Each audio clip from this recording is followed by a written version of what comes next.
প্রণয়, এই প্রণয়, কই রে তুই? বেরিয়ে আয়, আজকে তোর খবর আছে। কতদিন হয়ে গেল তোর কাছে টাকা পাই, তুই আমায় 1 টাকাও দিচ্ছিস না। জি ম্যাডাম, কি হয়েছে বলেন।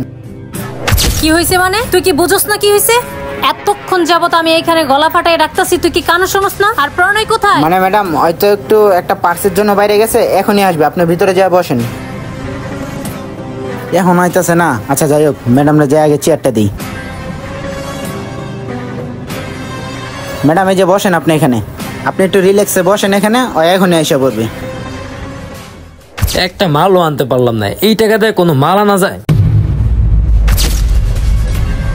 কিরে, তোর এতক্ষণ সময় লাগলো আসতে? আর টাকা কই? টাকা রেডি করছস? টাকা বাইর কর। তুই এই মুহূর্তে টাকা এনে দিবি? তুই টাকা কই থেকে দিবি তা আমার দেখার সময় নেই।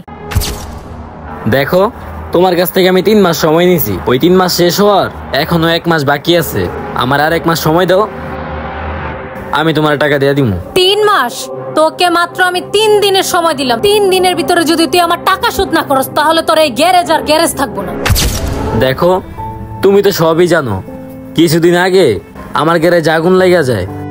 আমার যত মালা ছিল সব মাল পুড়ে গেছে। আমি এই মাত্র মাল আনতে গেছিলাম, এই মাল আনার টাকা আমার কাছে নেই। আর তুমি বলতেছো 3 দিনের মধ্যে 3 লাখ টাকা দিতে। শোন, তোর ইমোশনাল ডায়লগ তুই আমাকে শোনাইস না, ঠিক আছে? এইসব দেখার সময় আমার নাই। তোর 3 দিনের সময় দিলাম, 3 দিনের ভিতরে যদি 3 লাখ টাকা তুই আমারে দিতে পারস তাহলে দিবি, আর নয়তো তুই তোর এই গ্যারেজ তুই আমার নামে করে দিবি। আচ্ছা ঠিক আছে, তুমি যেহেতু আমার এত সমস্যা জানার পরও প্রেশার দিতেছো, তোমার 3 দিনের সময় আমি গ্রহণ করলাম। যদি এই 3 দিনে আমি তোমার টাকাটা পরিশোধ করতে পারি তাহলে তো দিলাম, আর যদি না পারি তাহলে ঠিক আছে, তুমি আমার গ্যারেজ নিয়ে যাও। যেটা চাইলাম ওইটাই হইল না, ঠিক আছে? এই কথাটা যেন তোর মাথায় থাকে।